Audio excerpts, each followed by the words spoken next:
Magandang araw po mga mag-aaral, lalo na po sa grade 7. So, sa lahat po ng mga viewers po natin, siguro nagtataka po kayo, bakit ganito po yung content po natin?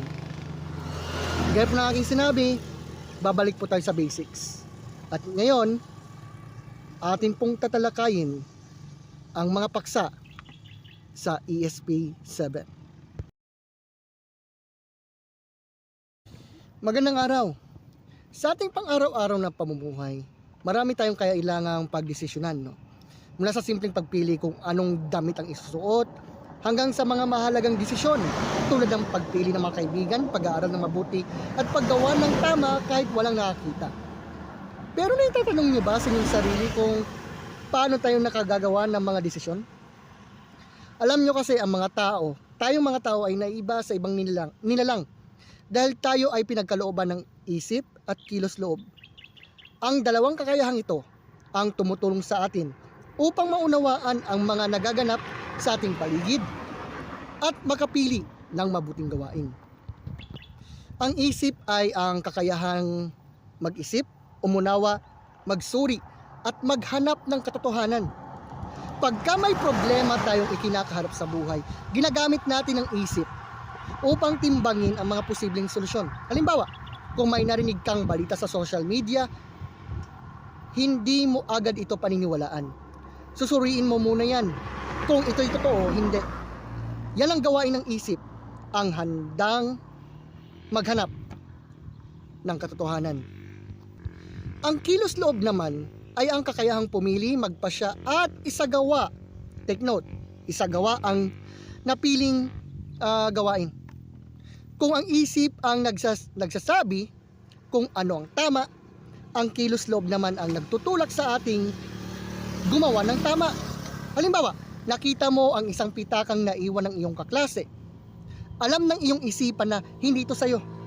Ang kilos loob naman ang magde-decide o magpapasya kung ibabalik mo ito o kukunin para sa sarili. Pag pinili mong isa ulit ito, ipinapakita mong ginamit mo ng tama ang iyong kilos loob.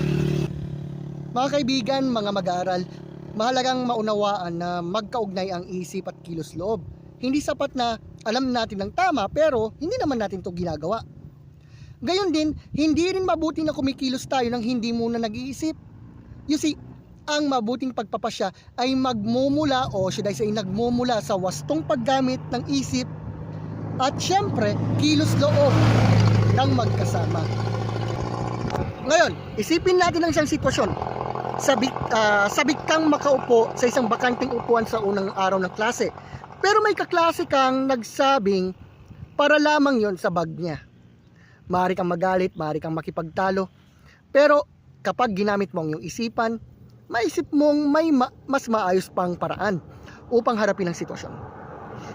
Pag ginamit mo naman ang iyong kilos loob, yung kilos loob mapipili mong maging magalang at humanap ng mapayapang solusyon. Sa ganitong paraan, naiiwasan ng alitan at napapanatili ang mabuting pakikitungo sa iba. Ganon din po sa tahanan. Halimbawa, pag uwi mo sa bahay, nakita mong maraming hugasin, pero wala pa yung mga kapatid mo na nakatalaga doon. Maaari mong isipin kung ano ang pinakamabuting gawin, di ba?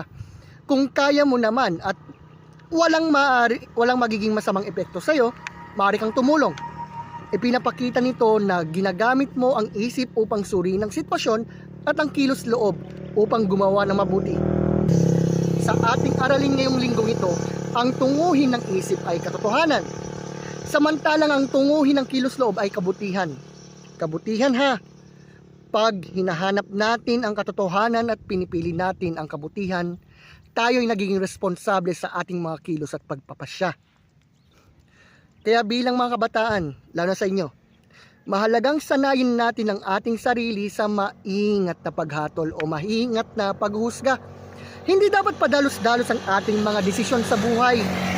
Kasi mahalaga na bago po tayo kumilos, let's ask ourselves, tama ba ito? Makabubuti ba ito sa akin at sa iba? Anong maaaring maging bunga ng aking gagawin? Sa huli, ating tandaan na ang bawat desisyong ginagawa natin ay may epekto Hindi lamang sa ating sarili kundi maging sa ating pamilya, sa ating mga kaibigan at community. Kaya gamitin po natin ang ating isip upang malaman ang katotohanan at gamitin natin ang ating kilos loob upang piliin ang kabutihan. Sa ganitong paraan, magiging responsable, makatarungan at mabuting tao tayo. Kaya tandaan nyo po mga mag-aaral, ang isip ang naghahanap ng katotohanan. Ang kilos loob ang pumipili ng kabutihan. At ang pagsasama ng dalawang ito ang susi sa matalinong pagpapasya at mabuting pamumuhay. Ngayon sa mga mag-aaral ng grade 7 sa topic na ito sa ESP, nawa meron po tayong natutunan sa episode na ito. Hanggang sa susunod na linggo, marami pa po tayong matututunan.